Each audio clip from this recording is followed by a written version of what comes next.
देखिए ये भीड़ ये दर्शाती है कि भारतीय जनता पार्टी का कोई नाम लेने वाला नहीं है। आपने तेजस्वी यादव जी की रैली में देखा होगा, आपने अखिलेश यादव जी की रैली में देखा होगा, आपने जयंत चौधरी जी की रैली में देखा होगा। तो यही बात तो सोचने को मजबूर करती है कि जब इनके पास भीड़ नहीं है, ये कोई किराए की भीड़ नहीं है।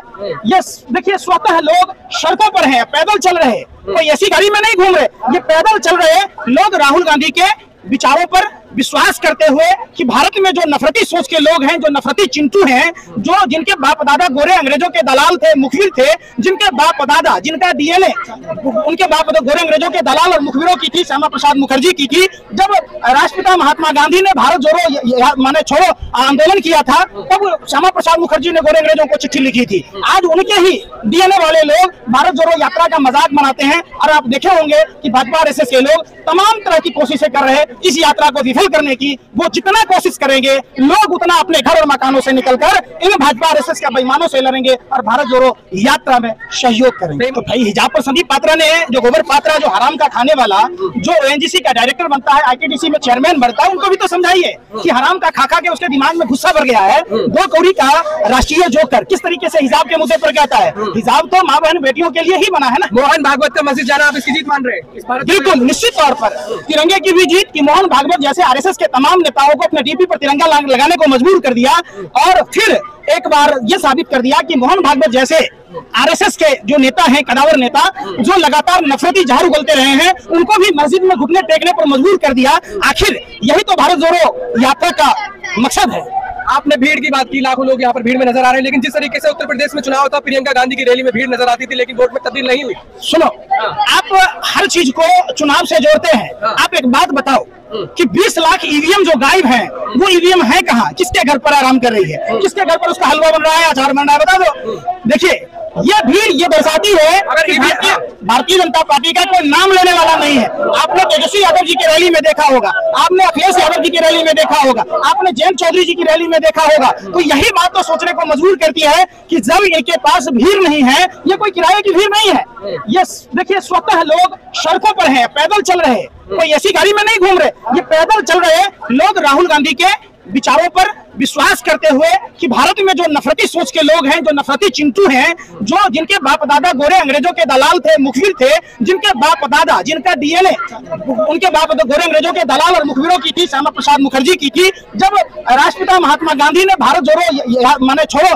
आंदोलन किया था, तब श्यामा प्रसाद मुखर्जी ने गोरे अंग्रेजों को चिट्ठी लिखी थी। आज उनके ही डीएनए वाले लोग भारत जोड़ो यात्रा का मजाक बनाते हैं। और आप देखे होंगे कि भाजपा आरएसएस के लोग तमाम तरह की कोशिशें कर रहे हैं इस यात्रा को विफल करने की। वो जितना कोशिश करेंगे, लोग उतना अपने घर और मकानों से निकलकर इन भाजपा आरएसएस के बेईमानों से लड़ेंगे और भारत जोड़ो यात्रा में सहयोग करेंगे। बेईमान कौन है? बेईमान कौन है आपको नहीं पता है? अरे कौन है? पत्रकार हो ना भाई, रोटी नहीं खाते हो आप? आपको नहीं दिखता है बेईमानी कि जब अडानी के पोर्ट पर बार बार ड्रग्स पकड़ा जाता है और सरकार की चुप्पी होती है, जब अडानी बार बार देश के बैंकों का, देश के गरीब जनता के टैक्स के पैसों का जमा किया हुआ पैसा बैंकों से लोन लेकर लूटता है। मोदी सरकार का सबसे बड़ा ये जो स्कीम है, फूट डालो लूट डालो, तो क्या आपको नहीं दिख रहा कि अडानी कैसे अमीर हो गया? अडानी से अगर सारे बैंक अगर पैसा वापस ले लिया तो अडानी, गौतम अडानी भी 5 किलो राशन के लिए लाइन में लगा हुआ नजर आएगा। बताओ वो किसके इशारे पर बैंक में दिया गया? भैया भैया बीजेपी के लिए चुनाव अहम है, यहाँ देश अहम है, फर्क है ना। देश बचा भी तभी रखेंगे जब आप सत्ता में होंगे। अरे भैया सत्ता तो सुन नहीं रहे, सत्ता आएगी और जाएगी जब देश में आम जनता के बीच में जाति धर्म और भाषा के नाम पर कटुता फैलेगी, जहर जो बोया जा रहा है भाजपा आरएसएस के द्वारा, जब ये प्रफुल्लित होगा तो समाज उस दंश को आज भी झेल रहा है, तो उसको नष्ट करना, समझिए, तो नष्ट करना जरूरी है। इसलिए नष्ट करने के लिए ये तमाम लोग जो देख रहे हैं ये स्वतः आए हुए हैं, हमसे नहीं पूछिए, आप एक एक लोगों से पूछिए, 1% भी इसमें से निगेटिव नहीं निकलेगा। ये लोग पूछिए किराए पर आए हैं कि स्वतः आए हैं, आपको पता चल जाएगा। आप उनके रैलियों की भीड़ देखिए, जहाँ एसी बसों में लाया जाता है कि राशन कार्ड बना देंगे तो वृद्धा पेंशन देंगे, इसमें तो वृद्धा पेंशन और राशन कार्ड नहीं बन रही। भारतीय जनता पार्टी का जो नारा था 2014 से पहले, जब आप उस पर ध्यान देखेंगे तो प्रधानमंत्री कहते भाइयों बहनों मित्रों, अमेरिका और ब्रिटेन के लोग लाइन में लगाएंगे वीजा के लिए। मालूम हुआ कि नौकरी के लिए लाइन लग रहा है, लोग प्रधानमंत्री का पद एक अहम पद होता है। जब ये विपक्ष में थे तो लोग इतना ना बोला इन्होंने कि लोगों को लगा कि भाई ऐसा प्रधानमंत्री आ रहा है जो कुछ ना कुछ करेगा। आपको मालूम होगा जनधन खाते के समय में कि लोगों ने बड़ी उम्मीद से जनधन खाते खुलाए थे कि लोगों को लगा कि कुछ ना कुछ प्रधानमंत्री जी खाता में डालेंगे। लोगों को क्या पता था कि प्रधानमंत्री जी जनधन खाते के माने उद्देश्य से लोगों का अकाउंट खुलवा के उस पर टैक्स लगा देंगे, उसमें कटौती करेंगे। तो ये चीजें लोगों ने अपने आप को ठगा हुआ महसूस किया। देखिए पहले क्या हुआ कि टूटी खाट फटा लंगोट, मर गया भाजपा को देकर वोट। सोचा था बनियान के ऊपर नई शर्ट आएगी, क्या पता था बाद में पतलून भी उतर जाएगी। यह हुआ है। इसी का नतीजा है कि लोग, बच्चे, बूढ़े, बुजुर्ग, माता बहनें, सब के सब समाज के सभी वर्ग के लोग स्वतः घर से बाहर निकले हुए हैं, पैदल चल रहे हैं। ये कोई तो है नहीं। काम क्या था? अटल बिहारी वाजपेयी किसका नेता था? जब बैलगाड़ी टुक टुक टुक टुक करके गया था अटल बिहारी भैया। अरे मैं सुनते लो यार, मैं क्या कह रहा हूँ। अटल बिहारी वाजपेयी ने डिजिटल इंडिया का कंप्यूटर का विरोध किया था। स्वर्गीय राजीव गांधी जी ने कंप्यूटर लाया, एटीएम लाया। ये सब चीजें आपको जाननी जरूरी है।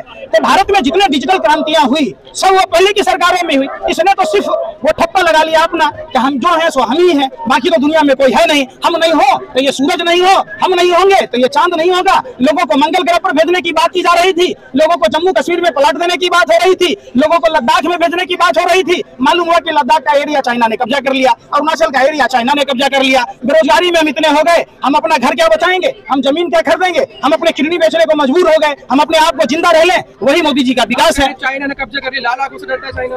आंखें बंद करके मोदी जी आंखें लाल करते हैं। बता दीजिए नहीं तो आज कहां तक जो समझौता के तहत जो जमीनें दी गई है, कभी भारतीय फौजें वहां गश्त लगाती थी। आप रोटी अगर खाते हैं तो आप सच सच बोलिएगा। चाइना ने उत्तराखंड में आकर पुल तोड़ा या नहीं तोड़ा, अरुणाचल में चाइना ने गांव बसाया या नहीं बसाया, आपको अपने पत्रकारिता का वास्ता है, आपको भारत माँ की कसम है, आप सच सच बताओ हुआ या नहीं हुआ। कह रहे हैं चाइना ने जमीन घेर ली और मीडिया कह रहा है कि सारा का सारा उनका बसड़ा बिगाड़ दिया उनकी आर्मी का।